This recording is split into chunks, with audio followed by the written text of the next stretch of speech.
o te whatara wawhale mai manga lo tātu no nei whau o tātou whenua i le matanga le nei vā yanso ma lo le soifua maua ma lo fo le rangi mama mai lava i tai i se ia pa ia se taso pido i te alo mai ia o se whapoponga whai nei o tātou pukala me ia o tala o mea na tutupu i Samoa e momo atu i tātou tala e toa se fulu ma le balu i lātou na tau fia mai le matanga ruenga o leo leo i ni lātou o se whainga se lima sa whatau teia le a fio anga o toa mua uta, o fale ula uta, o nuu fou, a toa masina monga. O lea toa se fulu ma le valo, o lea ua tau fia le matanga ruenga, o lo o lātou umia whala au whasaina o le aisa, o le umia leo la au marosi, e le whatangaina, whapea utu tau, e le whatangaina i tono le atunu, ma le tele o vaenga whaasoli tu la fono, o se awililinga nei o le nei tau. O si la fia le ka ko ku fa fonga ma ngi yaso o le yaso ngi e lima ngi os fa inga sa fa kingo le le o ngi os fa inga e ka u fa e kinga ia ma ese fa la fa sa inga ko ngo so ka ko ku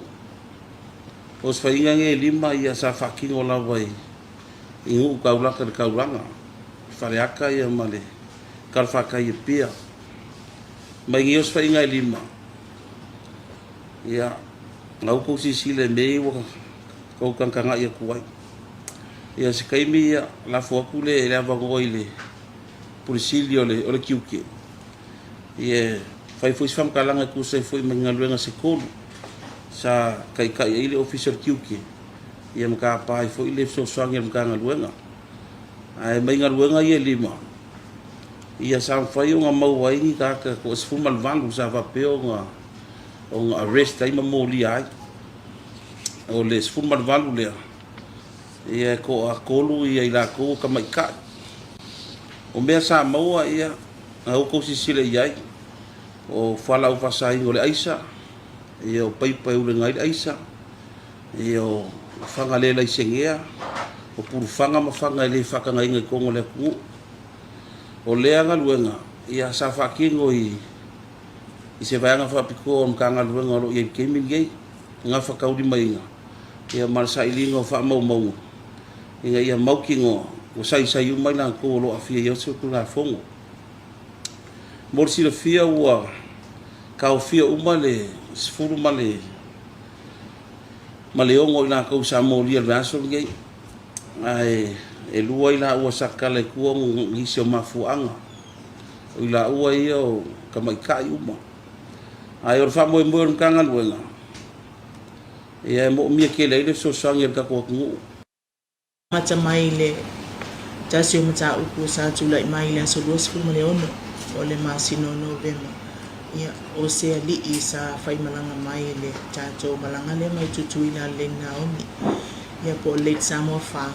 le na mafai ona wai nai ia le alfa inga eva spuma le eva kalama o le fala fasaina la le o le aisa sa kana na mai tono le tanto apa susu le por coffee cream le sa mawai ma le sa ta fia mai e mai terminate ile afia nafi ia il tanto malai va le fale o le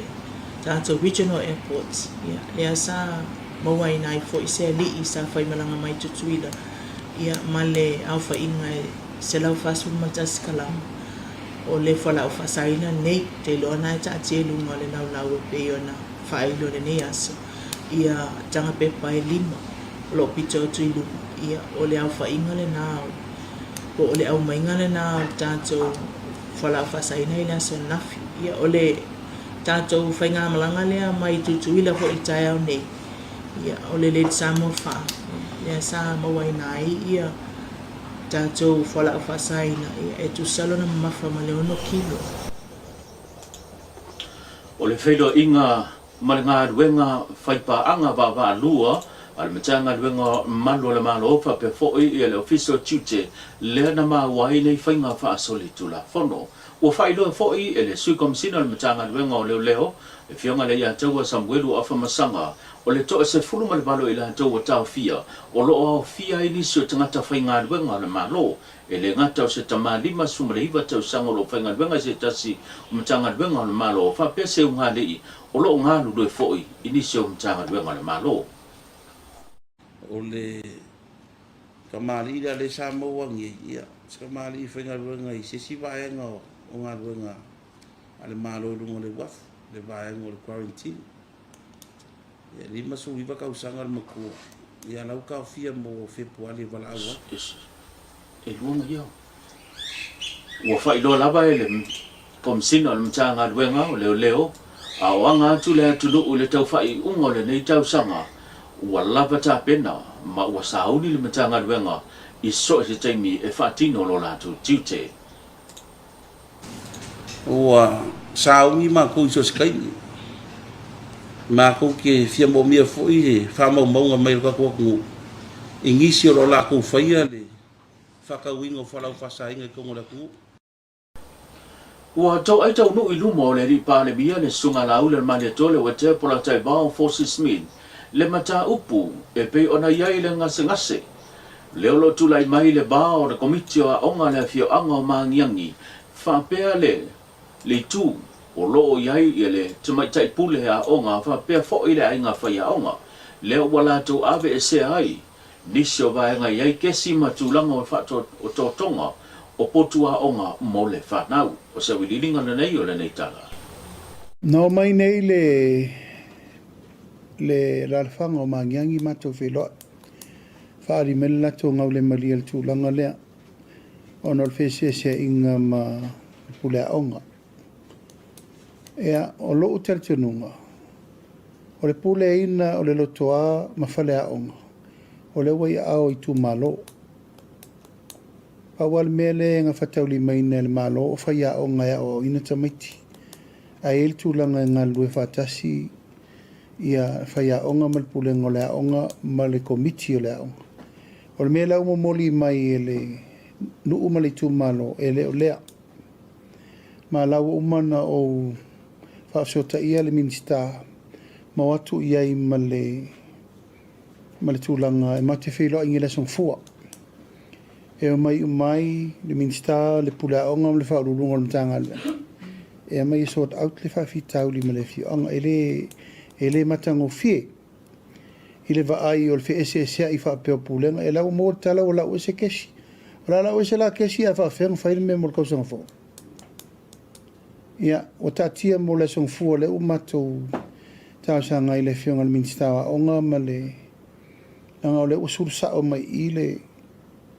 ia le alalafaga ma faapea mai ua fai ala pule malosi e le pule aʻoga i mea totino le aʻoga e i se poloketi na fai lae faapea ua aveesea ia mea sa le tauna aveesea o mea tauna i lalo le vaaiga le tumalo inisi o tātou tala e lua sala wafe le whae se tine tupe na foa i pe na whai mea lo whantua i le malo o saina i le matanga duenga o whamsnonga le pe o na tau aoina e le fionga le minista o le whai matanga duenga le fionga pesolai a pulu tu si upu tunga mala i le whai unga le vai ason se mai atu nei o le nei fesol swani tino tupe lua sala wafe tala o le a whaonga ina e vanga di mai le matanga duenga inisio ngā duenga whale leia le matanga duenga e mai se le mauta whamsino leo o lo whapenaon whatau tai ai i amta upu tau whamsnonga leo ua iai le tūlanga whale tonu inisio vaenga e pe ona moli mawina e le ngato tonu o poto whamsino e pe foi le tino a tole whale a toi manisio vaenga o la whapenaon a fesosoni iai le nese leni e pe ona tau aoina le malo saina o le ofisa pole konsula le malo saina i Samoa nei ia le sunga ia fei Ming Sing o ia lea sa fai masuia le malo saina e tau aoina lea fesosoni e lua sela wafe tala mo le matanga luenga o whamsnonga o langona o le whaafitai ma le whanga e tia e pe on sao no iai ia ilunga upenga ta whailangi le ofisa sili e le ngata o le ofisa sili o le matanga luenga le sunga pale i tamalangi John Fele e whape foi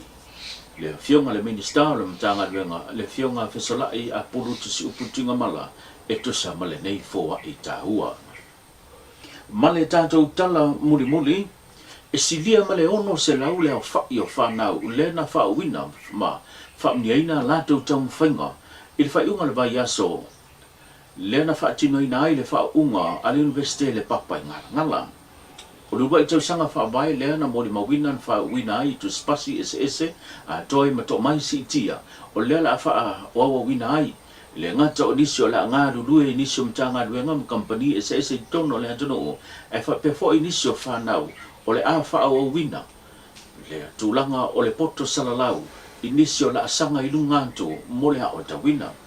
o le fionga le fa o le universite o ia fo o le fa o le malo Samoa le fionga tu maleli fano vale to aswala wili lua o le na sa noa i le sa ninga taua o se wili ninga nei o le nei ta Awalaga nei a te mātou, ia whafo i atu pēle di inga i la wafio ona loa lofa ma lofa maona. A be au masui o le Universite au ao Samoa, e mori atu le wha malo ma le wha manuia i ate o tou o wha wina i le nei aso. Wha malo le tau iwi, wha malo le tau mwhai. Ai tau tua nā ma au tau o le tu spasi, o nā o sami uninga e amanoa ai o na whai o lau tau tua. A e tau tua ma le wha maoni ma le loto o maulango, ai mese lo wha langolango i le atua, o na e maua lea o le wha manuianga. O tau mamana. Tato whiloa i le aso atai au manuia tele fo fonga la nei aso soifua.